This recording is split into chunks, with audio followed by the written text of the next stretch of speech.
What's up guys, and welcome to today's video. I'm TACH and this is my 1993 BMW E36 drift car. I drove this car with the stock M50 in it for several years and it treated me really well. I really enjoyed it, but I'm a pretty competitive person and I really want to try my hands at Pro-Am and some other competitions, and so the stock M50 just wasn't going to cut it. So that being the case, I had a couple different options. But at the end of the day, I chose the one that I thought would make me the happiest, and that would be a 2JZ. So I've spent the last year building the 2JZ and swapping it into this car. I've got a Borg Warner S366 forward-facing intake manifold. This is a 2JZ GE VVTi with a GE non-VVTi bottom end. If you have any questions about that, just check out my other videos, and I go over all the differences between the VVTi, non-VVTi, and the GE, GTE, etc. But anyways, that's enough rambling. It's time to get back to work on this thing. It's time to move on to wiring and plumbing, fuel, oil, coolant, etc.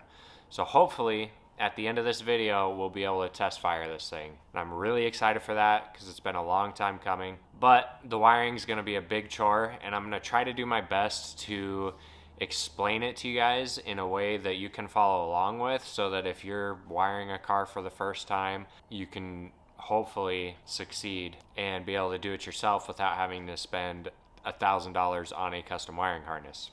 So we're going to get to it, but before we do that, there's a couple last things I want to do in preparation for wiring.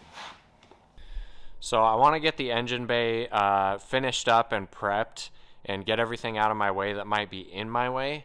And part of that would be this tray over here. The E36 has the battery in the trunk from the factory, but it has these jumper connections up here. And basically this worthless tray, which is taking up a lot of space, that I want to use for a coolant expansion and overflow tank. And then there's just a lot of other miscellaneous brackets like this, and a couple down here from the ABS and all that. So the first thing I need to do is pull the engine back out, get all this stuff out of the engine bay that doesn't need to be in there, and then we can work on ECU placement and everything from there. So let's rip this thing out again for probably the 10th time and get to it. 5 minutes later. Okay, engine is out, and now as you can see, there's a bunch of stuff in the engine bay that needs to be taken care of. We got bracket, this whole shelf, brackets over here. I need to vacuum out all the crap real quick, and then also all of the seam sealer.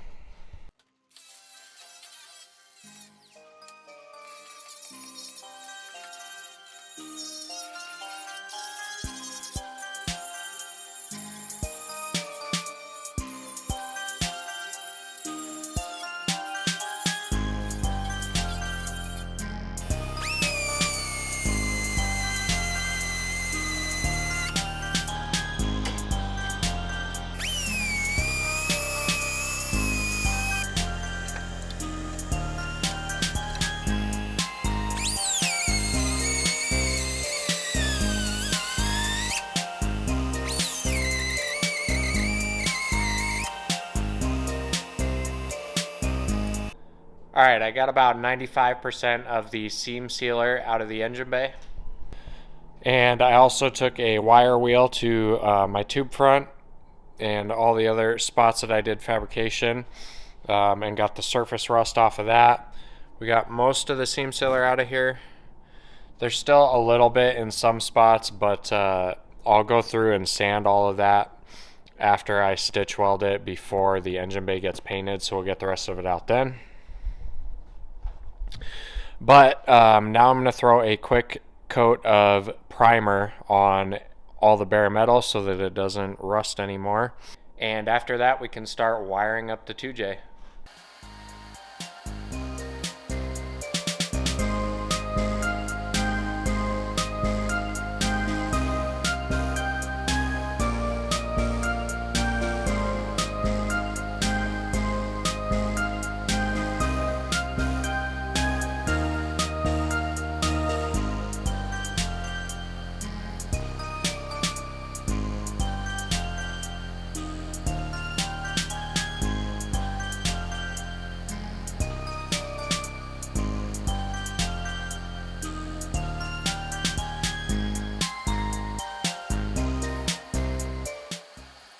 Okay, so I finished primering the engine bay.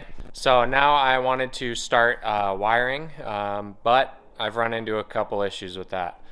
So the first one, in all the research that I've done, they made it sound like the IS300 VVTi GE wiring harness would plug right into the... Hey, Piper. They made it sound like it would plug right into the Toyota Aristo VVTi 2JZ GTE harness or ECU, but that doesn't appear to be the case. After looking up the pictures of the IS300 ECU, it does not look like the plugs are the same. So obviously none of these plugs will plug into here, which that isn't really the end of the world. I already ordered a ECU connector set from Wiring Specialties for the GTE VVTi, so I'll have all the connectors and it comes with pins so I can repin it all. So then at that point I'll just cut the ECU connectors off of the GE harness and just repin them to the GTE, which honestly I prefer to do it that way anyways, because then I can delete any wires that aren't needed and make it a lot cleaner. Now, that being said, I do still have a lot of wiring that I can start on, and that's the actual chassis wiring. So this car, the fuse box, the only fuse box, was in the engine bay, and it took up this whole corner. It had every single fuse and relay for the car. I considered keeping it, since I knew it all worked. It would have made it a lot simpler and would have made it a lot faster to just connect whatever I needed, like starter wire and everything, straight to the 2JZ. But I really wanted to have a clean engine bay that looked nice, and I also wanted to simplify the wiring and get rid of all the stuff that I didn't need. Plus, it's looking like I really kind of need this space for a catch can and maybe some other things. With this 2JZ, we're running out of engine bay space pretty fast. So that being said, I decided I wanted to move the fuse box into the car under the glove box. Which, the way I have this car set up, I don't have a glove box, which leaves me tons of room under here to put the fuse box. So that's where I want to put it. But I also don't want to use this gigantic factory fuse box.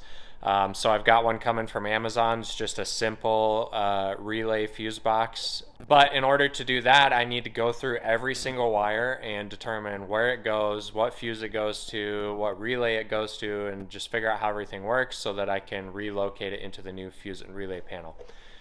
Now that sounds like a lot of work and sounds kind of complicated, but really it's just tracing wires. Like, say for instance the tail lights, I'll trace that wire all the way from the tail light to the current fuse, and then once I know what fuse or what wire it is at the fuse box, I can move it into a new fuse location in the new fuse box. So like I said, it's not super complicated, but it is going to be very time consuming. So yeah, I'm going to get started on that. So the first step in this project was to get all of the wiring out and undone from the car so that we can then sort through the harness. As you can see, like I said, big mess of wires. This, a lot of it was like buried in the fuse box, so you didn't really see all this, but the rest of it was up under the dash. I was never really happy with the wiring in this car, which is why I'm glad to actually be doing this project now. But now that I have literally all the wires pulled out of the car, except for the stuff going to the rear, what I did was I unplugged everything, but then I pulled the switches out of the car and left them connected to the wiring harness so that I knew exactly where they went. And this will make figuring out what wires need to go where a lot easier later. For the things that I could not take the switches out of, or motors, I went ahead and labeled them, like this one goes to the ignition, etc. So yeah, time to start sifting through wires. Okay, so these wires, which are the tail light wires, they go to the back of the car into the tail lights. I've traced them to the brake light switch, which I have labeled here, to the brake pedal. And then from there, we have a ground over here, and then they go out from the switch into a junction block over here, which I've labeled everything. So this wire I know goes to the brake switch, and then I also labeled that it goes to fuse 46 through this thicker wire here, which I labeled brake lights.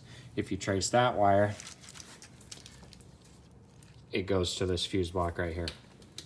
So now I can cut out this junction block and separate the taillight wires. But before I do that, I need to figure out what this one last wire goes to and get that marked. So simple enough, but obviously that's just the first circuit and I have a whole bunch to go through, so I'm gonna keep at it. A few moments later. Okay, so I finally finished separating everything out of the harness. This is all the stuff that is going to remain that I'll need to rewire into the new fuse box. So these are all my switches and everything like that, and I've got everything labeled here. So like, take for instance the headlight switch here. If any of these wires were to go to a fuse or a relay, I've got a label on there that tells me exactly where that needs to go in the fuse box. This is the windshield wiper controller. I could have deleted this and tried to just configure a simple relay to connect to the wiper motor and run it on a couple different speeds, but I didn't really think that was necessary, because really all I need to do is give this thing power and hook it up to the motor and the switch, and everything should work exactly like it did from the factory. So I'd rather just keep that.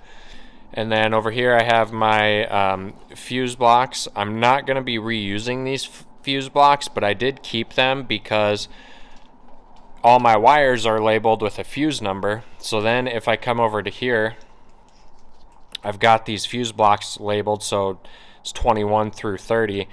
If say my fuse or my wire needs to go to fuse 22, well, that would be this guy right here. Well, if you look at this, all of these wires right here, or all of these fuses, are connected to this one green power source right here, which is one of the ignition power sources. So keeping these lets me figure out, okay, this wire here, which say it goes to the headlight or something, needs to go to the green ignition power, as do all of these. So then when I do my new fuse block, I can take a wire and go into a fuse, and then I know that the other side needs to go to ignition green. And over here I have all of the stuff that I am not going to be using that's getting ripped out. Big old pile of junk. If you don't really feel comfortable doing this, it's a little too daunting of a task for you, what I would recommend is just do a Google search on race car or even hot rod wiring harnesses / fuse boxes. There's one brand in particular called Easy Wiring. That's like the letter E and the letter Z wiring. They make like a 12 or a 21 circuit fuse block. It all comes, the fuse block, all the fuses and relays are in it, and then it has the full harness with every single wire labeled to exactly where it goes, so headlight, tail light, etc. And they have instructions, and it's pretty easy to follow. So if you really want to do a simplified race car harness, but you're intimidated by trying to figure out the factory wiring, then that's probably going to be your best bet. That, or if you have money burning a hole in your pocket, do a solid state system that doesn't use fuses or relays at all. It's just inputs and outputs. That makes it way easier, but those things are kind of pricey. So anyways, the next step is going to be taking all of the switches and plugs and everything else and plugging them into where they need to go in the car, and then running the wires to wherever they need to go, whether that be the fuse block or the ignition or anything else. Once we have everything kind of laid out and plugged in and where it belongs, then we can work on extending wires if we need to and getting everything connected. Okay, so I put the front end back on. Yes, I know it's not painted yet. Leave me alone, we'll get to that.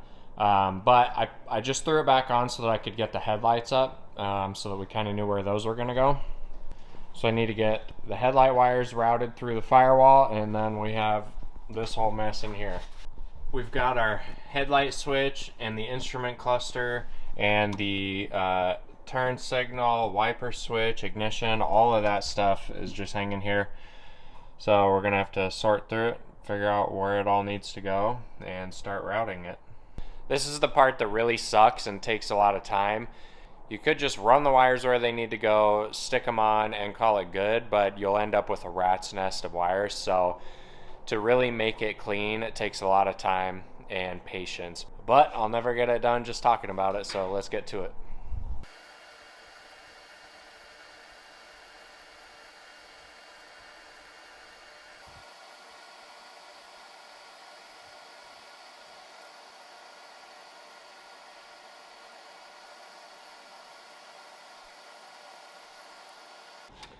Okay, so you saw me soldering a couple wires there. Obviously, as you could tell, I was using a torch. Ideally, you should be using a soldering iron, and you avoid burning the insulation on the wires that way.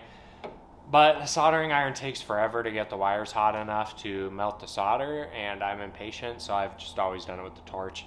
It's alright if you melt a little bit of the insulation because we're going to cover it with the heat shrink tubing anyway, so to me, not really a big deal. I just torch it and call it good.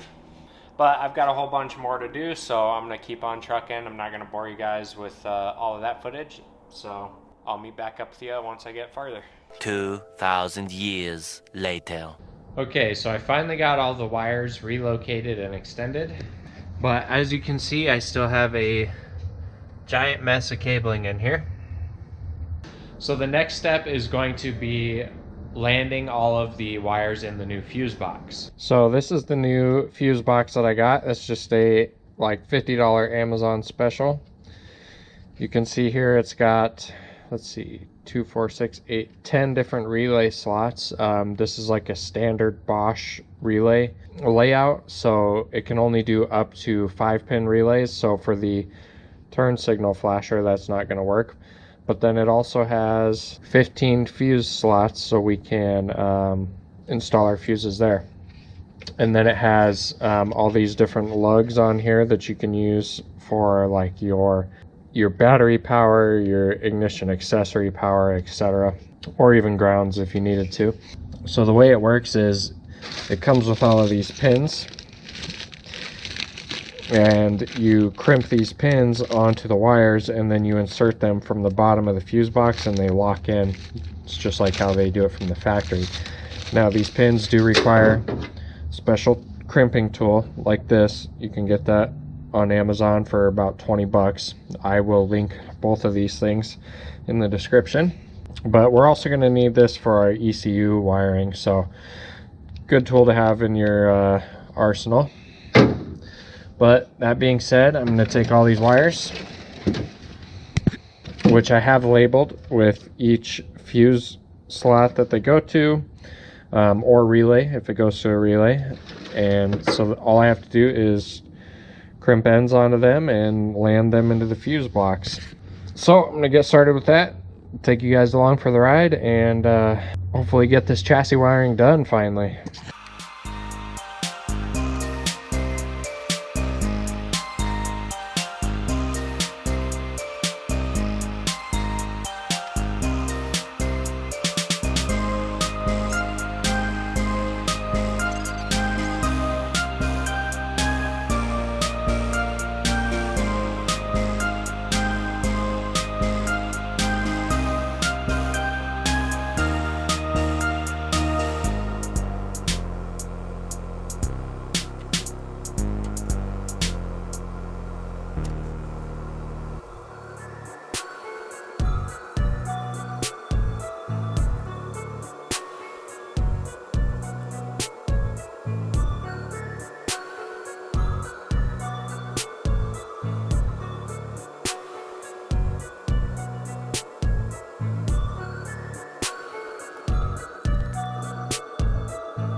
One week later. Okay, so I finally finished rewiring the chassis. Now I haven't put loom on anything because I will be adding some wires later, like a fan relay and a couple other things. So this is just the main stuff that I have in the chassis now. You can see my Amazon fuse box here. It does not fit my turn signal relay, the factory BMW one. The pins do not match any of these ports, but it is also too tall for the lid. The lid that goes on this isn't very tall, so if the turn signal relay being taller, it wouldn't fit. So I just stuck it in there like that. It's not the prettiest thing in the world, but it will work. I used the screw holes that came in here. These are just like through bolt holes right here. So I just use that as a junction point. So like my battery power goes to this one right here, and then all of my fuses that need direct battery power also go to that point. Pretty simple. So we have one of those for, you know, ignition accessory and ignition run and all that. I'm also going to be relocating the battery junction block from the engine bay into the inside of the car just to keep it out of the elements and get it out of the way. So I need to make some mounts right here and mount that up there. But everything is currently connected, so now it's time for the moment of truth. We can plug the battery in and hope nothing blows up.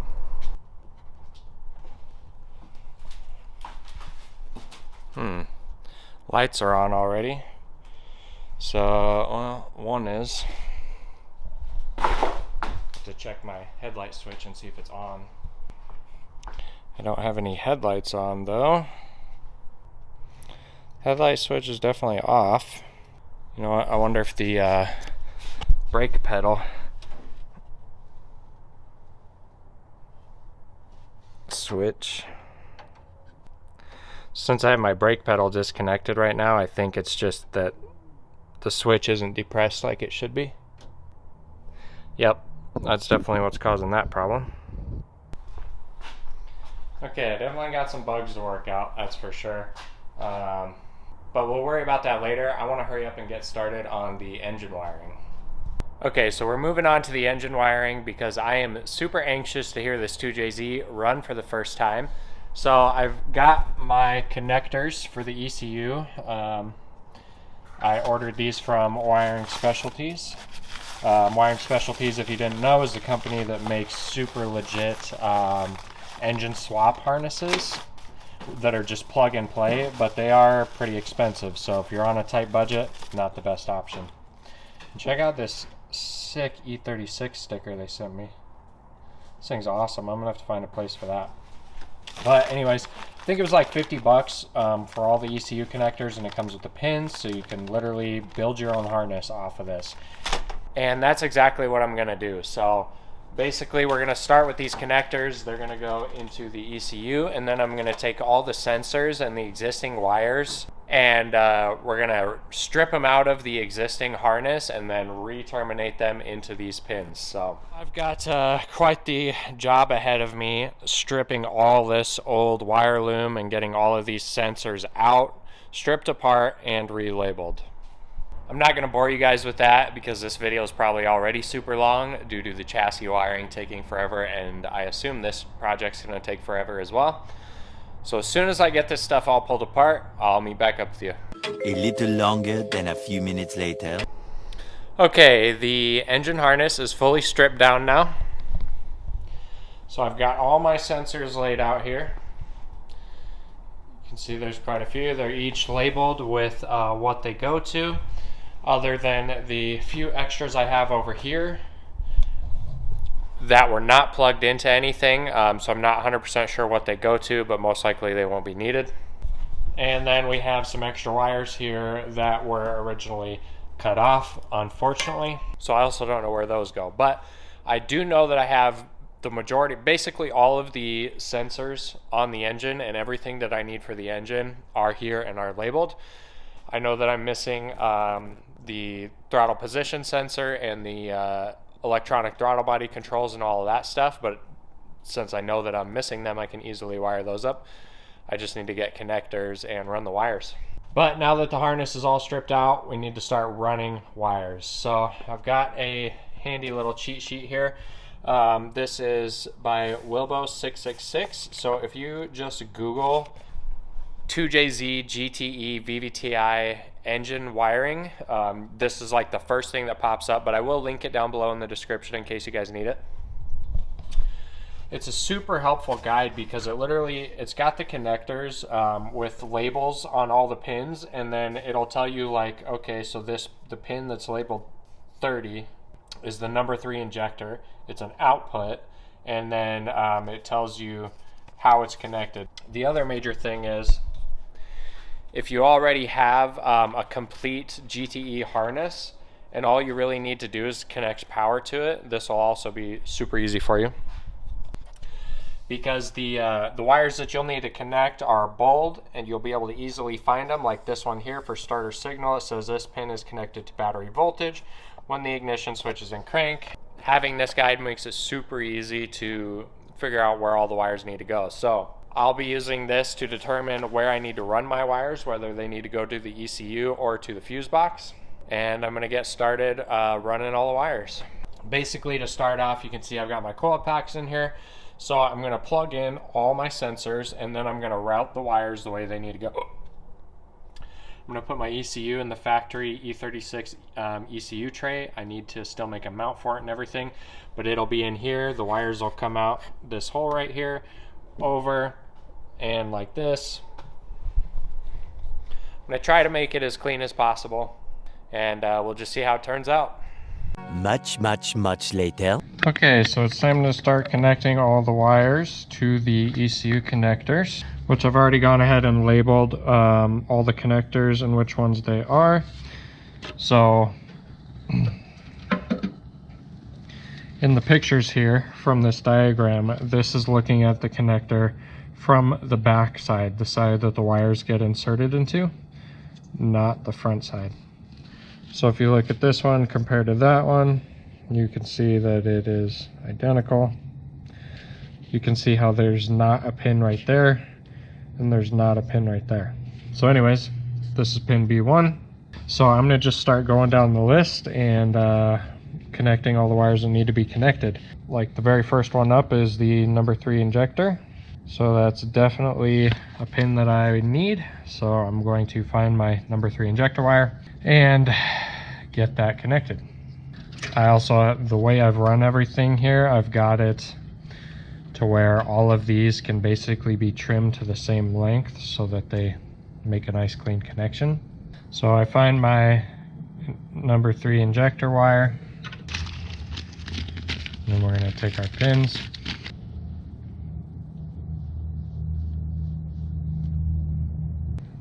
And just like our fuse box, we're going to use these Amazon crimpers.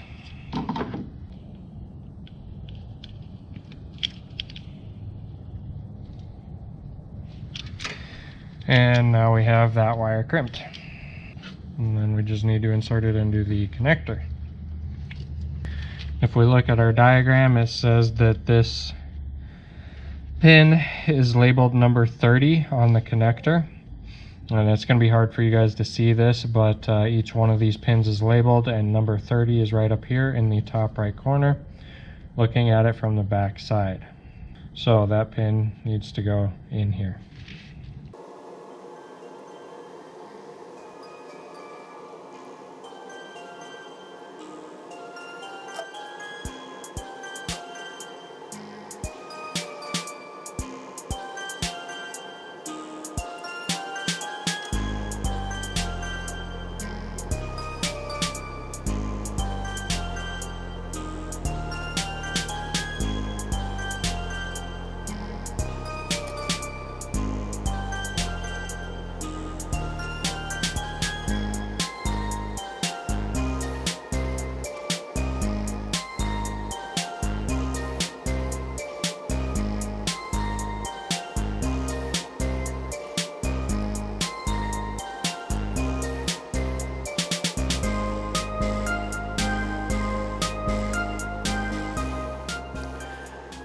Okay, so I'm going to pause the video here because I want to go over the Wilbo 666 guide as well as some other things with wiring.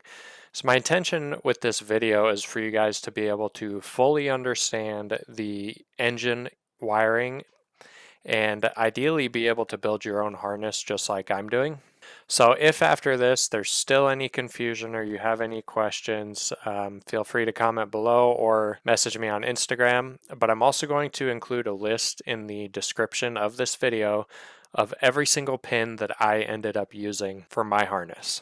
So I'm not going to go over every pin in here because that would take an extra 20 minutes, but I just want to go over a few just so you get the idea of how to use this guide. So we're going to start right off the bat.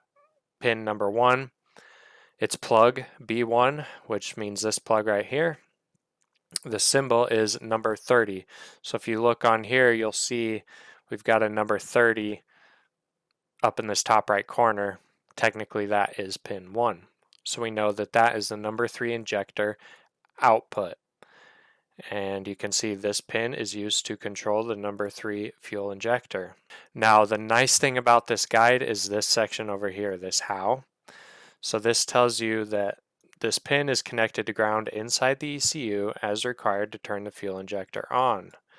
The fuel injector should be wired with one side of the solenoid connected to battery voltage, ignition switched, and one side of the fuel injector connected to this ECU pin. So if you think about that, what it's saying is that the injector has a hot side that is constantly connected to ignition power, and then to complete that circuit, the ECU actually grounds the other side when required. So the injectors are triggered by the ground on the ECU. Now that doesn't mean you want to send this wire to ground. If you were to do that, the injector would run all the time. So basically you connect one wire to this pin on the ECU and the other one is going to go to voltage. And all of the injectors have, I think it's a black-red wire. They all have that same exact wire. They can all be spliced together and all sent to ignition voltage. Then your other wire, your ground wire, is going to be a different color for each injector. That way each pin on the ECU is a different color. And then you have number 4, number 5, etc. Let's go to something else here. There's lots of stuff in here we don't need, like intake air bypass. Then we have like a main oil level switch. And if you go over here, you can see that this is an input. So the ECU is reading voltage off of this sensor to determine the level of oil in this case. This pin connects to an oil level switch that is installed in the oil pan basically. One side of the switch should be wired to this pin and the other side should be wired to ground, any common ground. So in this case the ECU is not the ground side, it is the positive side of the sensor. So just make sure you're reading these so you understand. But the way the sensor works is it really doesn't matter which wire you use where. Either one can be ground, either one can be the ECU wire. And we have electronic throttle body, which we're not using. We have our camshaft sensors. Ignition triggers, these are going to go to your igniter. If you keep scrolling, you'll see a ground here. So this pin connects to ground. So you need to absolutely make sure that this pin is connected to a chassis ground somewhere for the ECU to have its ground signal. And then we have another ECU ground. So again, make sure that's connected. And then we get to our B2 plug. We can see here we have sensor power, which is an output. This pin supplies 5 volts to the throttle position, accelerator, etc., etc. So this pin is your power output to some of your sensors, the ones that require 5 volts instead of 12. Okay, so here's another thing I wanted to show you. So a lot of these sensors have separate grounds. They don't get grounded straight to the chassis, but instead they get a clean ground through the ECU. So just make sure you pay attention to these. So like TPS, airflow, etc., they all get grounded off of this pin. Do not connect this pin to chassis ground. Connect this pin to the ground side of these sensors. And if we scroll down even further, now we'll start to get into these bold ones, which are wires that need to get connected to voltage somewhere, either a fuse, etc. Pretty simple. If you just find all those, read them. They explain exactly what they need. So this pin is connected to battery voltage at all times via the 25 amp fuse. And then there's some like this one. This pin is connected to battery voltage when the main EFI relay is energized. So this will actually connect to the output of your EFI relay. Very simple. You can follow the guide and you guys should be able to take care of it from there. So one thing I do want to mention is I don't know if it's 100% necessary, but you want to supply voltage to the park, the automatic transmission park input on the ECU. I'm assuming if you don't, that's like your neutral safety switch and it won't start if you don't. So just find your park input somewhere in this list and make sure you connect it. Another thing to note is with the GE like IS300, you have multiple O2 sensors, and with this particular VVTi 2JZ GTE, you don't. You only have one, or maybe it's two, can't remember, but you don't have the four.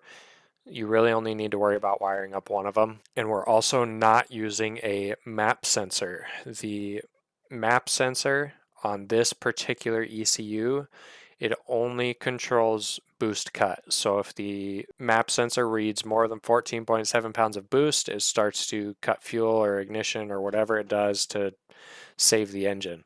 If you don't have one connected, from what I've been told, it'll be fine. It won't read boost, won't care. It'll just keep adding fuel like it's supposed to. Okay, now the one issue I had with my wiring harness was the coil pack, because there's a little bit of misinformation as far as the coil packs go. So if you look at the wiring diagram right here for the IS300, here's your igniter. So you have your inputs here from the ECU. These are your triggers for each coil pack, and then you have your outputs to the coil pack. So let's start with C1. C1, it says, needs to go to ignition coil 3. Okay, well, which one is 3? Is 3 the very back one? You know, that would make sense because that's number 3 technically. 1 should be the front and then 2, 3. But, you know, don't want to make any assumptions. So if you go look at the ignition manual from the factory and you look at this, it tells you right here, this one is number 2, this one is number 3, and this one is number 1. Now I have no clue why they have it this way, because it makes no sense and it does not correspond to the wiring diagram. So don't listen to this. Actually listen to this. So ignition coil number 1 is the very first one. Ignition coil 2 is the middle one, and ignition coil 3 is the last one. And if you think about it like this. So C1 is cylinder 1. So this coil pack is going to fire cylinder 1. Well, the coil pack that's on cylinder 6 all the way at the back, so coil pack number 3, it controls cylinder 6 and cylinder 1. It has the spark plug wire that runs all the way to cylinder 1. So C1 goes to coil pack number 3, which controls cylinders 1 and 6. C2 needs to control cylinder 2. Well, coil pack number 1 sits directly on cylinder 2, and then it also controls cylinder 5. So coil pack number 1, cylinder 2, and 5. And then C3 needs to control cylinder 3. Ignition coil number 2 sits on cylinder 4 and controls cylinder 3 as well. So if you think about these in terms of which cylinders they need to fire, you'll be good. Or if you just think that the front one is number 1, the rear one's number 3, you'll also be good. Ignore this. No clue why it's labeled this way. So yeah, that's the only thing that I had on my harness that didn't work, or that I've tested so far and hasn't worked. But that being said, let's get back to the video. I know we're dragging on pretty long already. So like I said, if there's anything else you want to know, feel free to ask. I'm more than happy to answer questions. The VVTi JDM Aristo ECU that I'm using, that engine had a electronic throttle body. I'm trying to avoid having to run the electronic throttle body because it'd be like $300 that I'd have to pay just to add that when I already have the $100 cheap eBay one that should work. So after looking at the engine wiring manuals, it looks like the pedal position sensor and the TPS, the throttle position sensor, are identical. They function the exact same way logically. So what I'm going to do is take the throttle position sensor and I'm going to hook it up to the ECU in both the TPS slot and the pedal position slot. In theory, that should make the ECU think that I have an electronic pedal and that I, am moving it based on the throttle body. If you don't do that, the ECU is going to go into a limp mode and you won't be able to rev past like 2,000 RPM. So, no idea if this will work. I haven't found any information on people who have done it this way, but I'm fairly confident it should work. So we're going to give it a shot, and if not, I guess we'll have to pay $300 for the throttle body, but not the end of the world. Okay, so when it comes time to wiring the mass airflow sensor, keep in mind that the 2JZ GE wiring is not the same as the GTE wiring. So the best thing to do is to measure pins 1 and 2 and 4 and 5 on your sensor, and cross-reference that with the chart by Wilbo 666, which I'll post right now. Basically, that's going to determine which pins are your intake air temp sensor, because that is built into the math. And then once you figure that out, you can use the corresponding pinout to determine which pin is what on the sensor. So make sure you're taking your sensor pins and running them to the ECU where they need to go, not basing it off your wires. In my case, I chose to actually repin the connector. It's not too hard. So now my wires are the way they should be if this were a GTE. But yeah, the nice thing with the VVTi engine is that actually the MAF sensor and the intake air temp sensor are all built in to one sensor. So we're just going to hook up our MAF and we should be good. So I got all the ECU pins wired as far as I know. Everything that I think I need is wired and connected.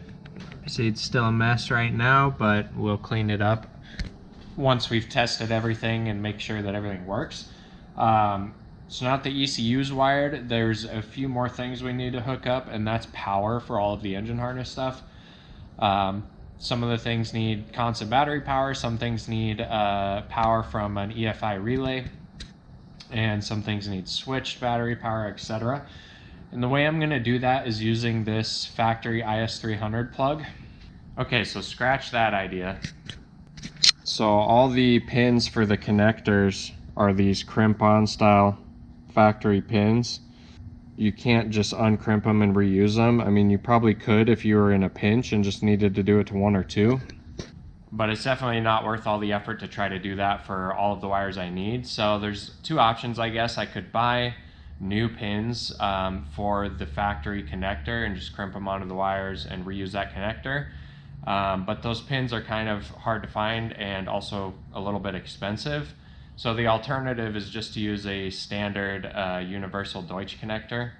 I found a kit for like 20 bucks on Amazon that includes like 5 or 6 of them in different sizes, either 4, 6, 8, 10, conductor, etc. So I've got those ordered. They're going to be here in a couple days, but I don't want to wait for them. So for now, I'm just going to splice the wires with regular crimp connectors from here to the wires going into the car to the fuse box. And then I can test everything, see if everything's working. And as soon as the connector comes, then I can just cut the crimp connectors out, splice in the new connector, plug it in, call it good. As far as wires that actually need to go into the car, into the fuse box, I'll give you guys a really quick rundown here. So I've got a total of 9. So 2 of them are going to be from the alternator, the S and IG terminals. And then we have one that's a starter signal to the ECU. This just needs to go to the starter wire from the ignition to tell the ECU that you're trying to start the car. And then we've got a 7.5 amp run fuse that's going to be connected to a few ECU pins, and I'll go over that here in a second. Then we also have and then we have the plus BM. That's a ECU pin that goes to a ETCS fuse. Then we've got our EFI relay, so electronic fuel injection. We're going to have to install a relay for that. So this is the trigger from the ECU that tells the relay to turn on. And then we have a bunch of wires that connect to the output of that relay, such as the O2 sensors, the MAF power, and things like that. And then we have a main battery source for the ECU that's going to go to the 25 amp EFI fuse. And then we have an AM2 fuse, which powers a couple odds and ends like the injectors and the coils. But that being said, it's time to get all these spliced and see if this thing will crank over. So we have everything temporarily spliced right here, and we have all of our connections made in the fuse box. I did have to add some extra relay slots. I just used the factory BMW ones and I just zip tied them in here. This Amazon fuse box did not have enough slots, unfortunately. And we've added our EFI relay. So we're this close to being able to see if the engine cranks. The only thing left is to connect the alternator and starter and the engine ground. So the factory cables obviously wouldn't be long enough. So I just made myself a little battery cable here. So this will connect to the junction point inside, and then it tees off. This was actually a factory cable. It'll tee off to the alternator right here, and then my starter wire, I just had to extend it right here. So it's soldered and heat shrinked here with a crimp connector. Whenever you're extending cables, especially on something like this, always make sure you're using the same gauge of cable or bigger. You don't want to use a smaller gauge cable because you'll end up burning it up. So we just need to get this installed, and then I also made myself a nice little ground cable because the factory one was just a little bit too short. So this is going to go from the frame rail right up here straight to the engine block. It'll bolt up there. So I'm gonna get those connected real quick and then we'll see if it'll crank. Okay, so I got my ground and battery connections hooked up. So now we're gonna put some oil in the engine. Need to make sure we've got lubrication before startup. This is not a like fresh build with new rings and everything else, so we don't really need to use break-in oil or have any kind of break-in period. So I've just got some cheap 5W20. After everything's running and good to go, we will drain it and put some real oil in. Okay, so this is purely a test to see if I have crank. I'm just trying to see if the starter is going to engage. So I'm only going to hit it for a second. Obviously I don't have the intake on. I do have the fuel pump disconnected, but you know, I don't have any injectors or anything, so it's definitely not going to start. I just want to see if it cranks. This moment is always so nerve-wracking because after all of this wiring, you never know what could be wrong. Hopefully nothing catastrophic happens, but let's give it a shot.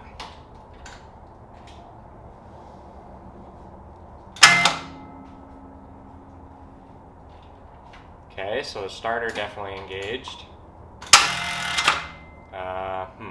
Doesn't seem like it's engaging the crank though. It's definitely not turning over the engine. Okay, so crisis averted. I had my battery on the charger all day yesterday in preparation for trying to crank the engine today. So I didn't think that was an issue, but I went ahead and tested the voltage on it and I only had 10.5 volts. So the battery is bad. It's been sitting in the car for over a year not being used. I did have it disconnected, but I guess it just decided it wanted to be bad. So luckily I had a spare battery laying around, so I threw that one in, threw the charger on it, and now we get crank. The engine's turning over. You can see the belt spin. So we're rocking and rolling now. So I'm gonna cut this one off here, guys. I'm sure it's already been a super long video with the wiring and everything else. Like I said, if you do have any questions or want me to go into more depth on wiring later, I'd certainly be glad to. Just post down in the comments. But for now, we're gonna call this one quits. There's a few things left to do before we can actually start the engine. So make sure you subscribe, turn on notifications so you can see when I post the next video. We're gonna get all that done and we're gonna get it started. Guaranteed, next video gonna happen. That being said, thank you guys for watching. Hope to see you next time and we'll see you later.